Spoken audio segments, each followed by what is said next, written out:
Hit recording. So, hello everyone. Thank you so much for joining us. I'm Nina Kong-Surtees, founder and chief art advisor of Smart Advisory, and I'm so excited to have our guest today, Barrett Lizza, who is a multifaceted artist, inventor, and filmmaker based in Bellingham, Washington State. So, Barrett, thank you so much for being here and joining us and sharing your journey. So I'm so excited to have you to share your insights and your art practice and a little bit of NFTs as well. But to kick us off, I would love to hear more about your recent project, a mural that you've done in Venice Beach, California, which I will share in a moment, but you could go ahead and...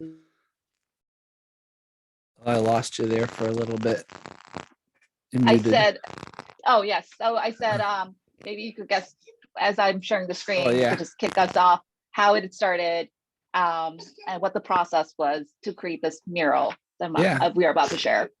Well, the mural was like a last minute thing because I was down in LA for like a DOA thing, a DAO, an art event, and I met this really cool guy that we can get to, and I made Jim Budman a art piece at his studio. Something is going on.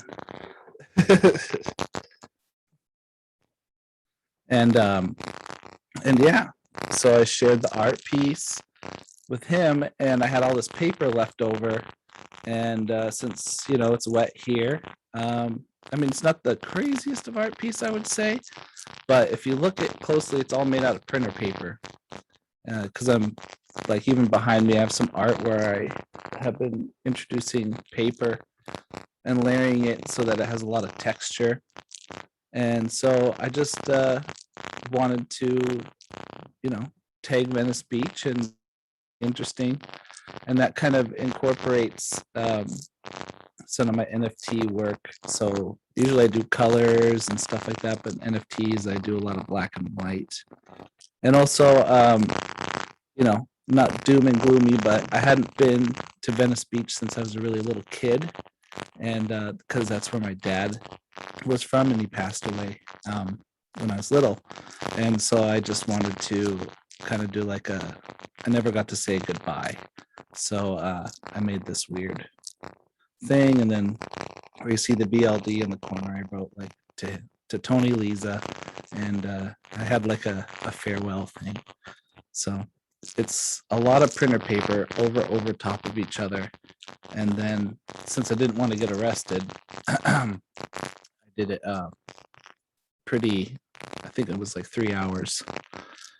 I'm really used to timeline work, which doesn't always turn out the greatest, but also it makes abstract art really fun because you have to come up with something extremely different, extremely fun in a small matter of time. So I think that was like 2 or 3 hours on Venice Beach.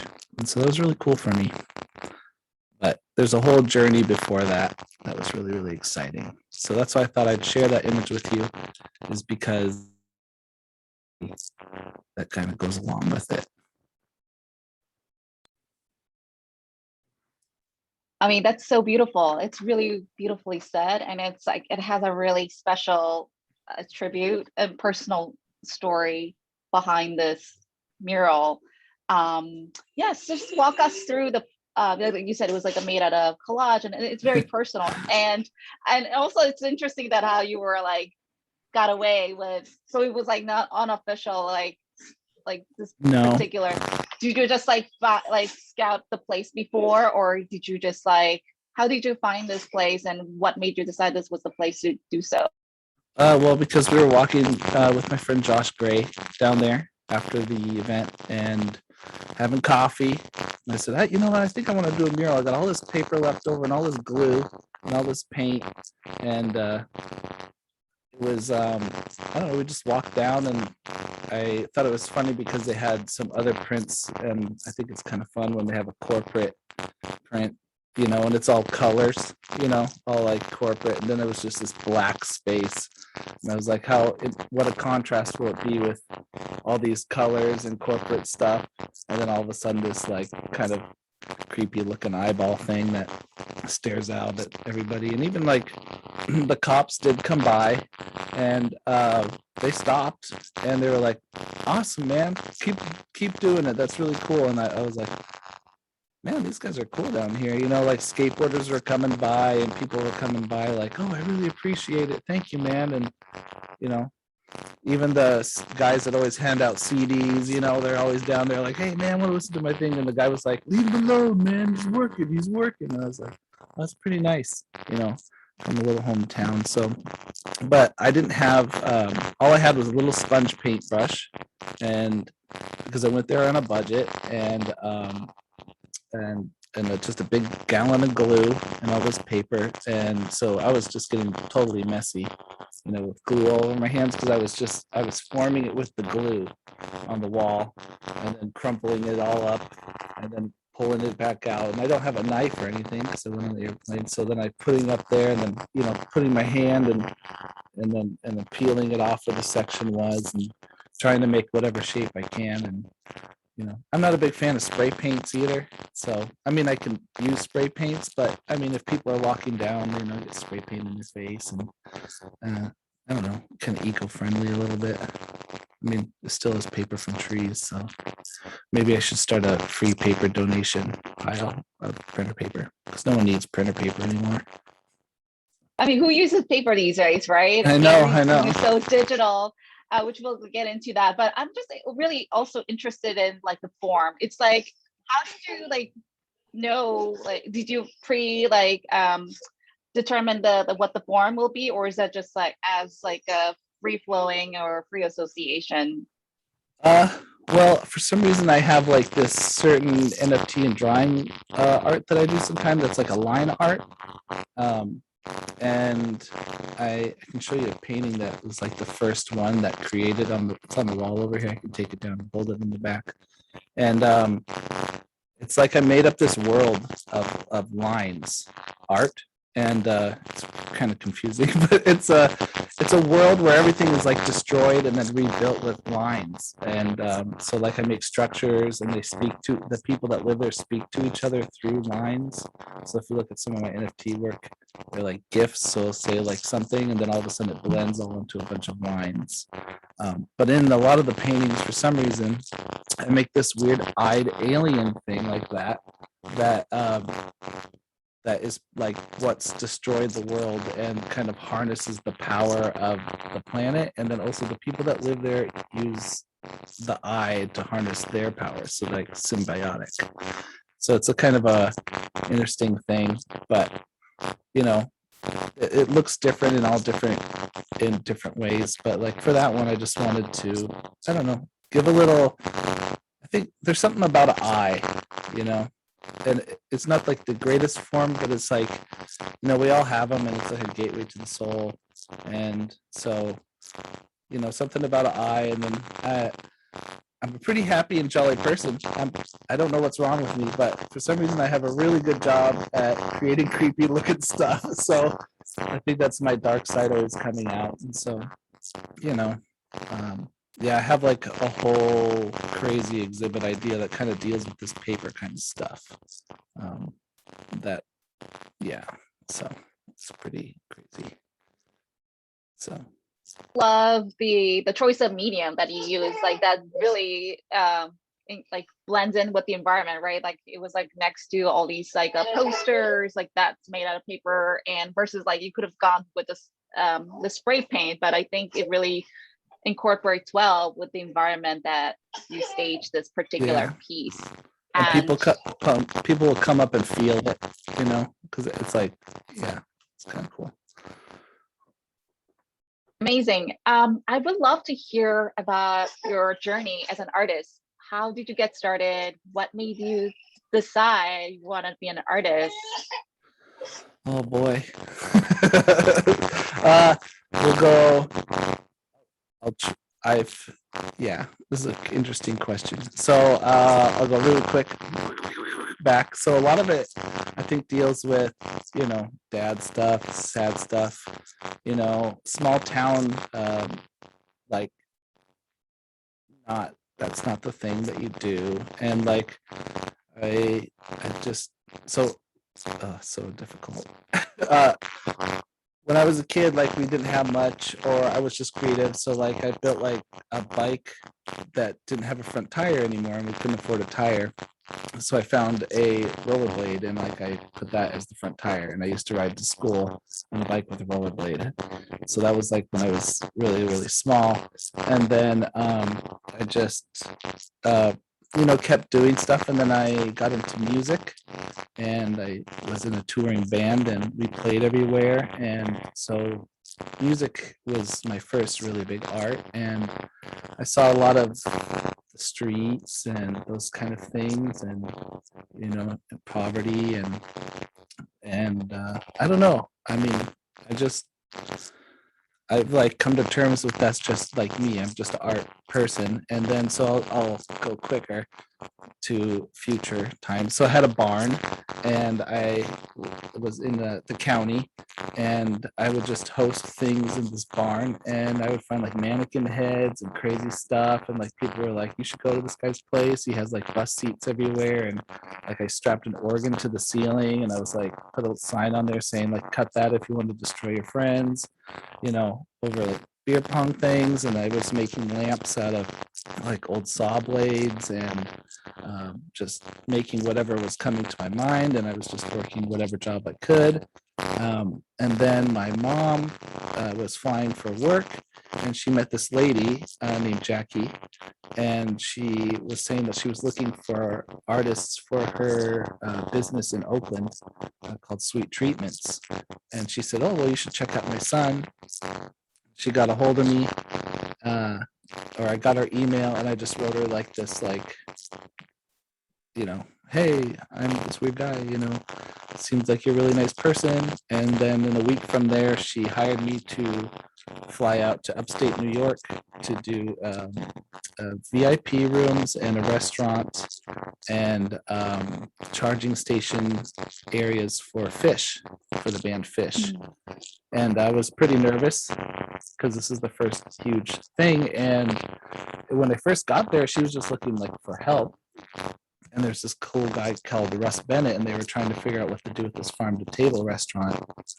And they were in a meeting, and they were like, we don't know what to do. Does anyone have any ideas? And this is my first time there, and I brought my sketch pad. And since I'm resourceful with things, I drew up like a quick sketch of like this idea of, I'll find this and make a chandelier out of pallet boards and hang a bunch of stuff in there, and, just give me a couple days and we'll make it really, really cool. So she gave me some money, and I drove around the countryside in upstate New York with a box truck and picked up old fencing and stuff, and ended up decorating this entire farm to table restaurant. And that was like my first time doing that. And then that ended up to charging stations that I made pallet boards into boats, and then the portholes would have the wires coming out so you could charge your stuff. And then from that on, she really enjoyed it. And then I kept doing stuff like that. She would hire me to fly down to Oakland. So I was living here in the county, and I'd fly to Oakland, and I built stuff for like Madonna's dressing room, Travis Scott, the NFL when they had the Seahawks play. They had the finals there. They had their little VIP room, and I made like these weird charging station trophy stuff. And so yeah, I'm like a builder, I'm a creator. And then get into more art, and then things started slowing down, and then I just kept doing my own thing. And then I started a philanthropy project where I was got really into aquaponics by growing. I tried to do this thing where you could. I designed a shipping container that was powered by solar power that you could feed impoverished countries. You could ship it, and they would have fish and plants. And then that failed.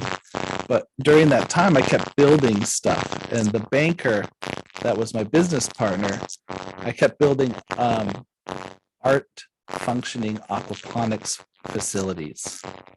So like it was like slab wood with gravel on in it, and then a chandelier would move over the cross, and then in the restaurant they would have vegetation. So it was like really interesting. And he goes, "What are you doing? Why are you doing this? Why don't you do that?" And I was like, "Well, yeah, I know. I kind of do that because I was flying open in between." And but then that business failed because he just left. And that's when I was like, you know what? I am just doing this. I am going to just do this. And of course, my wife is like, "Oh, no." And so I just stopped, and I just decided, just this is what I'm doing. I'm just gonna do art.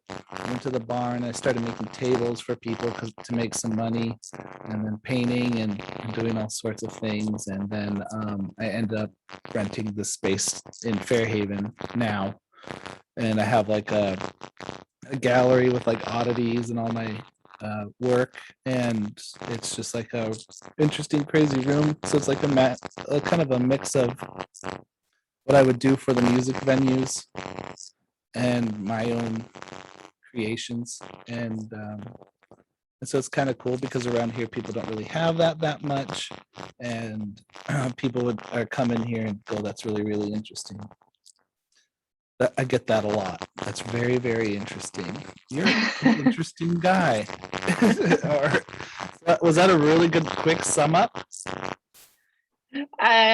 No, this is really amazing. I love the journey, right? Like, and it really helped you become like so creative and resourceful, right? As you mentioned, trying different things that's like beyond the conventions, right? Like creating new forms and new things from like found objects. I mean, that tradition goes back too. Like it's especially it just reminds me of like the 60s artists like Rauschenberg, um like doing his combine painting where he just like used all these found objects. So like, it just has that kind of spirit. Like that just reminds me of. And unfortunately, I mean I'm in New York, but I'll definitely want to make a trip out there to see your studio because it just sounds like so amazing and so like very, very, very like just like old New York in the 60s, like that scene, that just the art scene. Um yeah, so tell us a little bit more about your current process as an artist. What inspires you to create all these works? That is a very interesting question. What is that supposed to be? What's that interesting mean to you? It depends on how you Well, interpret. you know, we have a common friend, and one of her things that she says about me is I'm brutally honest sometimes. And I joke around, and even we'll sit with pretty higher up people and stuff like that, and I will kind of just say whatever. And my artistic process, I have like a lot of feeling that goes into it. And then sometimes it sucks because when you are an artist trying to fund stuff, you don't want to do it, but you have to make something that some people will like. So sometimes my process has to be weird just so I can make some money. And so, I mean, I do a lot of these tables and stuff with epoxy work, but I won't get into that. But now, so I've been veering into more abstract because now I've sold those more, and now I can do what I like. So I was just getting to that point where it is hard, and then when you get into what you like. And so I first, what got me into abstract painting, it's such an evolution now, is I thought it was a joke. I'd see splattered painting on a wall, and then I'd see someone sell it, and I'd go, what the hell is up with that? Like, what, they just threw a paint on there, and then now it's selling for this much money. But instead of making fun of it, I decided to get into it to see what really was. And so during the beginning of the pandemic and stuff like that, that's when I got more into it. I know it's not that long, but I already did abstract stuff before. It was just I really wanted to get more into it. So that's like 2 years ago, pretty much. And I always did weird stuff already, but more like these kind of things. And having, you had a new baby, it was kind of stressful. And And so then I just went off. I just went off on this painting. Like I found all these old jars of paint in the back of a barn, and I just started throwing it all over the place and just, getting after it. And then I was using colors for certain colors for emotions, and then I like lighting things on fire. So I'd like put gasoline on it and then like lit it on fire and then did all this crazy stuff. And I started getting it, and I ended up, it was 8 feet by 4 feet, huge, pretty big, and I couldn't keep it in my store. I just gave it to somebody, and they put it up on their wall now. And then but now they want to come back and me do it, and they're going to pay me now because they know all the other stuff. Um, so that veered from there, and then I put that picture up on Facebook for that first crazy one, and it was funny. Never do that. Never put it up on. I put it on like Barretts list or something, and people were like, "It looks like a zombie got attacked and they got slaughtered all over it," And so then I went back.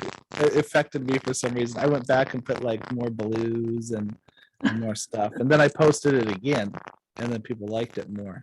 So that's that thing that I was talking about. Is I was actually, that painting, I called it social media because they actually made what it ended up being after it a little bit. So when we go, and then my wife's grandpa lives in the Philippines, and he was like a football coach, and I started looking at his abstract art, and it really was amazing. He's like really, really, really old, and I thought, this is amazing. And I just the negative spaces and the different spaces in between, and it was like starting to I was like, I'm starting to actually get this now. And I went to the Vancouver Art Museum, and I saw this abstract exhibit where this guy took like little paper shavings of guys and like all these stuff, and then you'd walk to another room and there's just a white chair there, and then you'd walk into this other room, and it was like, oh, okay, I'm getting this now. It's like this emotion that it's directing you, and then I like the silliness of it. But back to her grandpa, he did this thing where he would do lines around certain things, and so that kind of got me into like this idea of like topographic map kind of a look. And but then I also, I don't want to copy anybody. I want to have, I'm not that. And so then that's why I was like, I need to do my own thing, of course. And then that's when I found like this paper, like because I'm obsessed with texture for some reason. And so because I kept like burning paint or burning stuff, or like you could layer thousands of layers of paint, but the texture was just not right. And so I just found this certain way of doing it. And then that's like, so like right behind me is one that I did. And but this is what I'm trying to work on when we talk about physical to digital. I have this whole like exhibit idea that's kind of cool. But this is like what would be the in-between of physical and digital. So, hi, how you doing? See how it lights up? Da, da, da, da, da, da, da. So it's sound activated. You wouldn't even know that the painting has that, and you can turn it off and on. Oh, thumbs up. I don't know where that came from, but okay, it's still, I guess. So yeah, it's kind of cool. It's sound activated.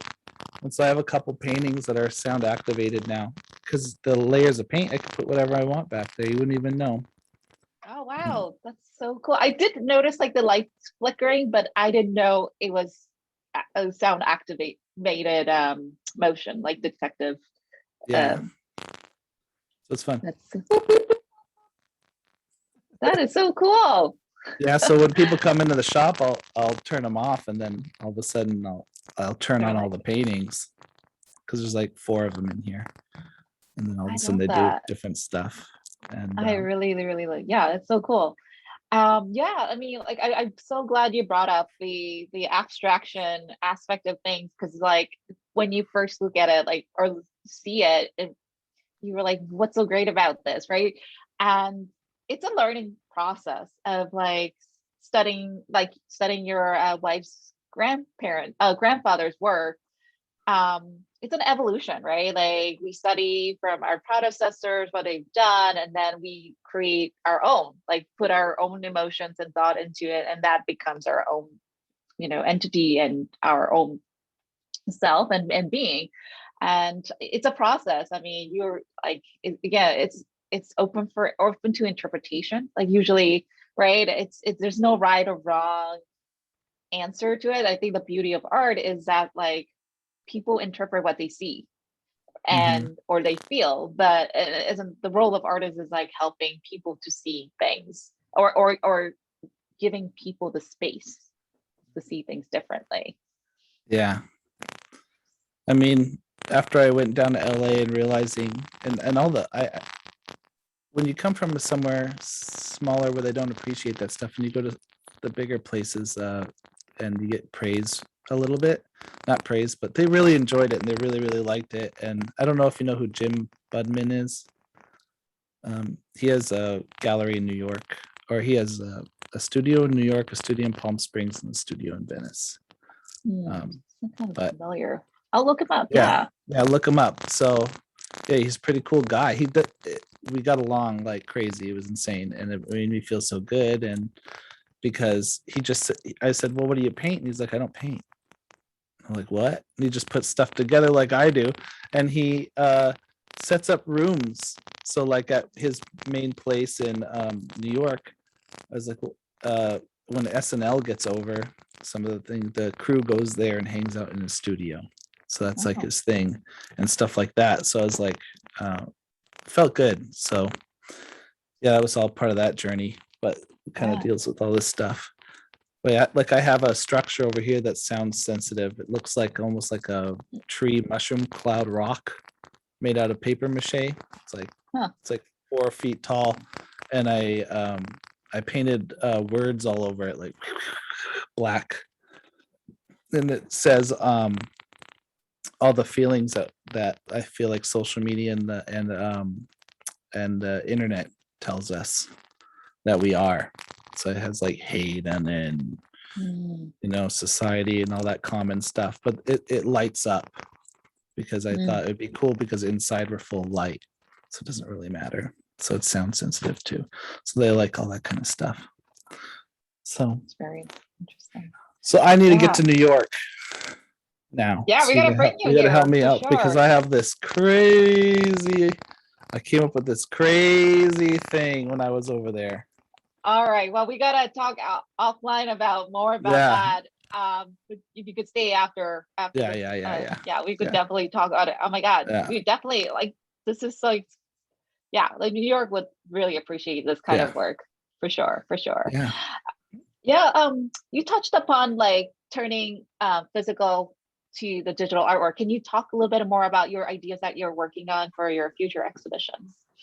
So right now I have NFTs. If we'll have like the podcast would or whatever we're doing would go on forever if I had to explain what NFTs are. So just look it up if you're watching this. NFTs. I can do it really quick. It's a digital art form of what pretty much a physical item would be in a gallery. And when you get it, you get to keep it and it's yours and you have the rights to it. And it's bought through digital currency. And so when I was in Venice, and I've seen with Jessica, my friend, and other people, a lot of things that are coming in are digital galleries. So galleries with screens and NFTs, digital art showing on them, and then people can buy them. And it's pretty cool. My idea is because I have NFTs and it's kind of hard because like a lot of people, why would you buy a digital item when you could have a physical item? And I personally like to get hands-on and get messy with physical items. If I feel more emotional when I do a physical item than drawing on my iPad, or you can do things like whatever. But so my exhibit that I want to do is bringing the digital or the physical to the digital. So it would be I called my mom up. I don't know why she's like, doesn't even know what the hell I'm talking about half the time. She's like, I don't get what you're talking about. So the idea is you would walk into the first room and it would have all physical. It would have physical art, structures, probably like all the different kinds of stuff that I would do since it'd be my exhibit, and really interesting things like a thing that goes like this off the ground made out of paper, and then in the center a big puffy cloud and a light that shines out of it blue, something like that. And then in the next room it would be a morph between the physical and the digital. So this is so people can understand it, NFTs almost more, and then can see that it's almost the same thing. It's just digital. And Right. so I was thinking like literally having like a painting like this. I take a picture of this painting. I zoom this part out. I cut it up and then put a screen in there and put that section of the painting in the TV screen.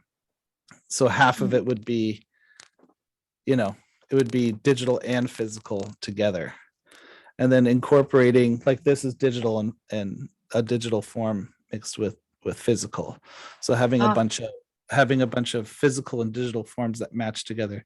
Like I told my mom, she's like, I don't really get it. And I said, well, think about like this car we're driving right now. So like half of the car, I would have half of the car cut in half. And then, but before I do it, I take a picture of the second half of the car and then have a projector screen projecting the other half of the car. So that would be like, yeah, physical and digital. And then like, I'm really into interactive, so I think something like that would be, those kind of things would be very, very interesting for people just to walk in and see like what's going on. Here we are in this physical part, the digital. And then at the end, of course, is all digital. Would be all screens, all projectors, all projecting mapping, and even probably a section with like a VR mask so you could do tours of virtual worlds and that kind of a thing. I love that. That's so cool. Like, I mean, yes, like, so NFT is another new world that we're slowly definitely delving into. And there's a lot of confusion is about versus like physical and the value. It is like really testing the value, right? Like what people value. And it's so subjective, right? In terms of what people value. Some people are into like the value on the idea itself, right? It doesn't have to be tangible, but some people value more tangible items. Mm-hmm. So it seems like, yeah, it's definitely exploring that realm, like the physical versus the digital realm. I mean, it's how we interpret and perceive things. And it's open, again, that's open to, the viewer's interpretation and their appreciation of what they value. Yeah. And the NFTs and this digital stuff is not going away. So No, like I mean, now I've known so many people so invested into it. And that just tells me as like kind of an entrepreneur person, like if some people are that invested in it, their entire livelihoods are in there, it's not going to go away. So embrace the technology a little bit, Oh yeah, absolutely. Yeah. I think it's just like a matter of like sitting in and more of education too, because there's always a good and the bad side of new technology, but and also like, I mean, I'm not saying it's gonna go away or it's it definitely has a lot of benefits behind it, and there's also people who are taking advantage of that. So it's just a matter of cutting through the noise and like support like the good causes around that. So yeah, I really love that idea. That's so like, I don't know, it's like so New York too. Just like thinking about the like again the 60s, like the movement where like like a lot of artists are looking into like incorporating technology into the art component to it. So I'll give you some list of artists that maybe you could like look into just as like a source of inspiration that might be really helpful in terms of your so when do you plan to mount this exhibition? Is it well, or is that happening anytime soon, or is that well, like I've already started making digital stuff and I already have physical stuff. So I have to, I've found some investors when I was down in Venice to get into those more, more money. And, I might, to get more funding to make it bigger, I have some other physical to digital things that I want to do. I just have to find the space. My space is not, it's already full. So one of the ideas is NFTs, you can sell videos, right? Yeah. And digital. So to get the funding more for it, I was thinking about making digital video of me creating one of the art pieces and then the physical art piece for sale and the video of it. And so that was back to the mural. So you saw it's all made out of paper, right? So I was thinking like a 12-foot by 4-foot painting, and then I'll try to do it. But my next idea was I usually use cloth and stuff and different materials to make like the shapes. Like this shape is all made with wood. Like I used a wood to imprint that on there, and all this other stuff is rags from my shop, and that's like a bucket, and that's a bucket right there. And so I thought the paper, I'd make a room and put a camera in it with the plexiglass, or I'd even invite people to watch, and I would tack paper all up in it, all in this room, just all over the walls, tacked paper, and then go in there with brushes, watered down with acrylic paint, and just start spinning around. Right, it's kind of weird, but then all the paint is going to have color on it. And then that's all that paper is what I'm going to crinkle up to make the image of the painting. So then I'd sell the NFT of all of that. And then, but the big mural would be like that thing, but it'd be color, and it would be really, really long, going all the way down in different sequences and levels and stuff. So I think with all the different levels of, actually, when we're done, that was my plan today, is when we're done today, I'm going to make a mini little box, and I'm going to do this and do that. So that's one so of the cool. funding. Yeah. That is so cool. Yeah. I can't wait to hear all about that, and as it unfolds. I know, I'm such a big dreamer. It's a horrible thing sometimes, but well, artists are dreamers, but they make it happen as well. They turn their dreams and their vision into reality, like creating all these tangible, even though it could be digital format, right? It's still a form of creation, but it's just a different format.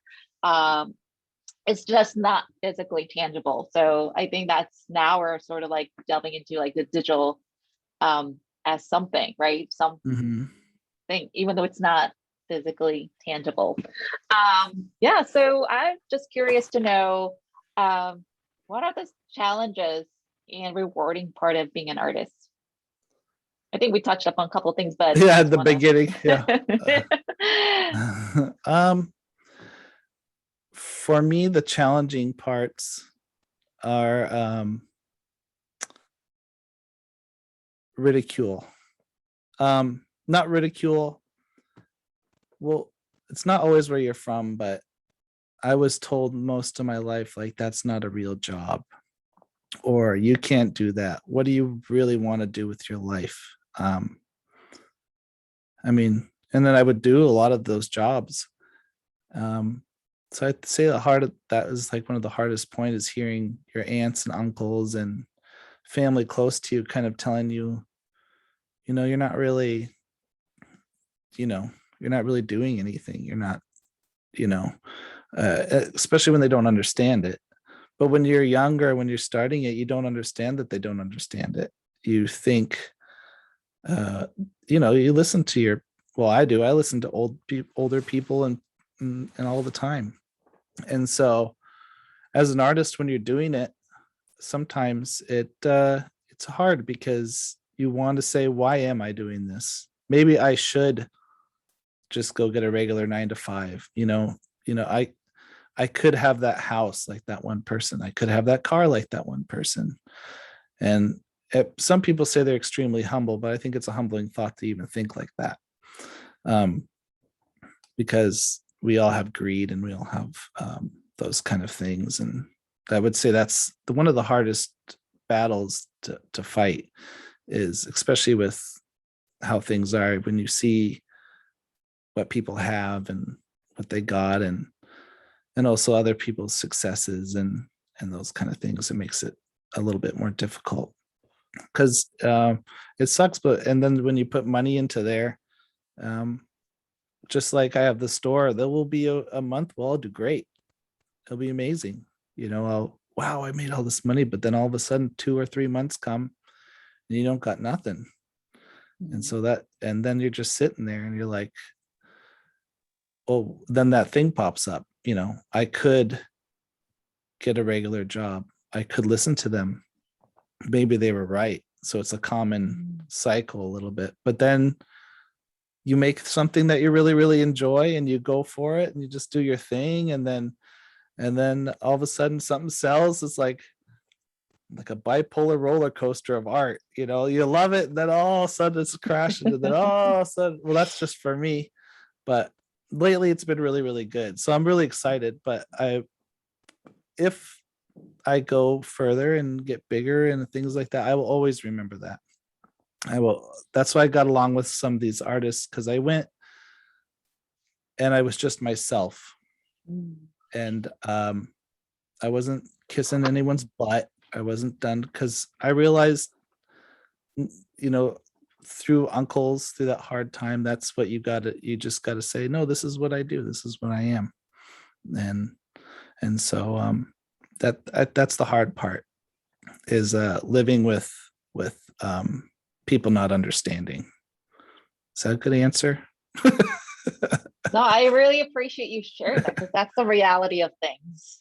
When it comes to things, to really pursue our goals and dreams that we really desire and love, it's that sometimes the exterior, our families, especially those who are, dear to us, don't understand. And it's sometimes hard to really navigate that. But at the same time, you have to accept who you are and what you're meant to do, and really trust that, and be able to move forward. And that's hard to do. Even it doesn't. Also, artists are the biggest profession that always gets this type of response, and also entrepreneurs. Same thing. Yeah. Entrepreneurs go through the same thing. It is a roller coaster where sometimes that things go really well, and sometimes some things go so low, but somehow we manage to navigate that. So how do you navigate around those responses?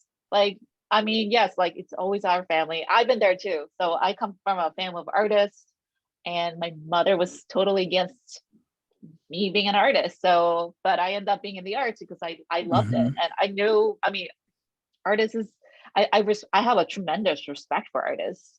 But how do you navigate around those comments? I think you have to be a little hard, and sometimes, but like you said, the love of it makes it a little bit easier. But like I said, you can't fight who you really are.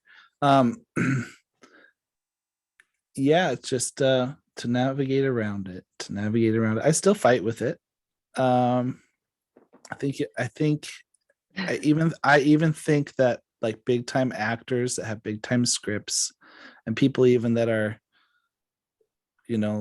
getting bigger and stuff like that, they always have it.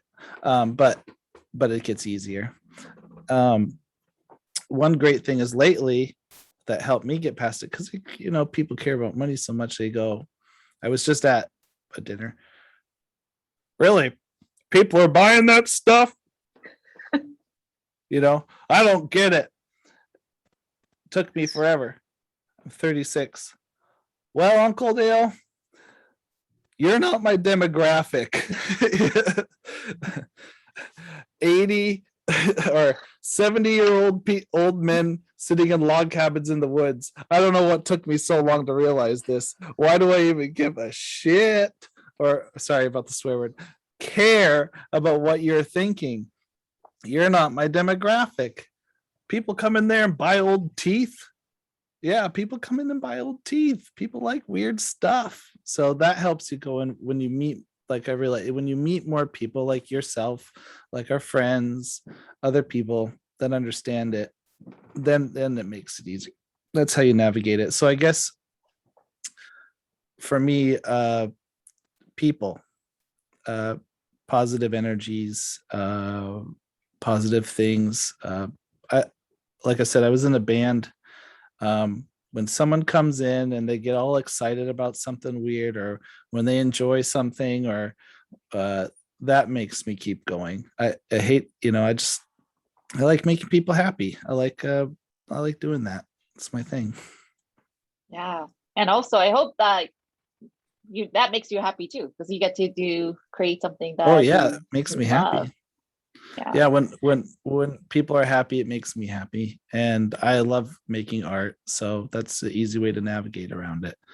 And usually if I am having a hard time, I make better art because I just let it go. There's nothing, whatever, put on some music and get going, or a podcast, or I love that. I first of all, I want to really commend you for standing, really, really having that realization that your uncle might have is this his opinion, and but like acknowledging that yes, he's not your demographic, he's not your audience, and he could have all his opinion, all the opinions that he wants, but not letting that get to you. So yeah, but I mean, yeah, that's an example for everybody. Yes. I mean, there's of course that's not like just the one thing that's ever happened to me, but yeah, that's a good example for it's a great reminder too, because it's again, it's like there's always for something for everyone. Yeah. Not everyone has to like what you do. Yeah, like when I was in bands, my bigger band back in the day, and screaming metal music, touring around, all of them were like, "What are you doing? We can't even hear what you're saying." I was like, I knew it then. Well, you're not going to be the people coming to my show mosh pitting, so why do I care? Same. It's all the same kind of thing. So yeah, totally. I like really. That's a great reminder for everyone. Not just. I mean, we go through that every day, right? You hear all these criticisms or judgments. mm-hmm. With that note, on a brighter note, so like, what do you think? How do you define success? What does success look like for you? Because it's different for everyone, but I would love to hear what your take on success means to you. My mental success would be, right now I feel pretty successful. That feels good. I'm happy. That's all that really matters, is just being happy. I have 2 beautiful kids. I have a beautiful wife and a beautiful mom, and I get to sit here with you. So that's success for me. I always strive for greater things, but like, even when I go to stuff, I never expect anything out of it. I only expect what will happen, because sometimes, so I'm really happy with what I'm doing now. And I just want to progress in doing that. Now, when it comes to physical, I would just like a house. Doesn't have to be a big house. Just not having to pay rent. Having a mortgage and a decent home. I don't need a mansion. I don't need anything. Just a 3-bedroom, maybe 4-bedroom if I'm lucky, and maybe on a piece of property in the woods or something. And Tesla would be pretty cool, but I don't know. I'm fine with. I always joked with my wife, if I ever become really rich, I think I'm still going to drive a really crappy car, and then I have really good insurance and just run into poles and stuff whenever I want to. So yeah. So for me, I think, like, realistically, success is doing what I like, which is what I'm doing. So I'm on the way. I'm on the way to the house thing too. So and that's success to me. I love that. And it's, again, it's a journey, right? And we tend to focus on the outcome and what we see, like in generally when we see success is like, oh, it's an overnight thing, like that person did it, like it should be easy, but it's always a journey. And sometimes it takes us to places that we haven't expected, but help us grow and even get there, sometimes even get there, help us get there before Yeah. we even like planned it out. And it just happens. Sometimes it just happens, like, oh my God, how do we get here? And you have to embrace that, embrace the Hmm. journey too. I think that makes the life more richer than just like getting like, oh, it's not a one-way street, right? It's not like linear. It's always um like zigzag, but somehow you get there while you're on this adventure. Hmm. An adventure it is. Well, on that note, we're gonna wrap up, so it's for almost top of the hour, but how can people connect with you and stay in touch? What's the best Well, way? I actually think people are really good at keeping in touch with through the Instagram. If you had to All narrow right. it down to one, I would do the Yeah. Instagram. My And what's website your, is pretty good, but yeah, yeah, my Instagram is just Barrett Lizza, at Barrett Lizza. nice, nice. Yeah, that's And awesome. then I have a website, www.barrettlizzadesign.com. Um, yeah. So yeah. And that's where we're gonna be seeing all these progress of your exhibitions and anything that's coming up, right? Like the work in progress and Yeah. your latest work. Yeah. That's amazing. I'll have a Amazing. link. I'll have a link tree soon with all of the things and a Discord. I have to get my Discord going. And yeah. Yes, yes, Discord. That's a new thing now these days. Well, I want to thank you so much for your time and sharing your insights with us and being really like real about things too, like just talking about like the challenges and the rewarding part of the journey. So I really appreciate you being here with us and sharing your journey. Thank you Well, I so hope your much, Barrett. listeners like it. Oh, they will. Yeah. Okay. Thank you. All right. Thank you.